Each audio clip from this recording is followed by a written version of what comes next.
این در نداره. این برای باباها اینجوری میزنن ولی برای خانوما اینجوری روژه واقعیشو میزنن. برای باباها واقعی نیست؟ نه برای باباها هیچی نیست. آها پس چشم ببندم؟ راست میگی؟ آره راست میگی. خنده برای چی میکنی؟ برای چی میخندم؟ برای مامان میخندم. پس یعنی مشکلی نمیشه. خیلی راحت باشه؟ آره. شیطون داره تو صورتت بازی میکنه. نه شیطون تو صورتم باز نه. لطفا.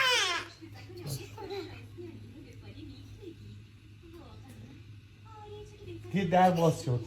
این چی بود؟ نه هیچی نبود. فقط یکی افتاد. یه چیزی افتاد. آه خب بگیره باشه.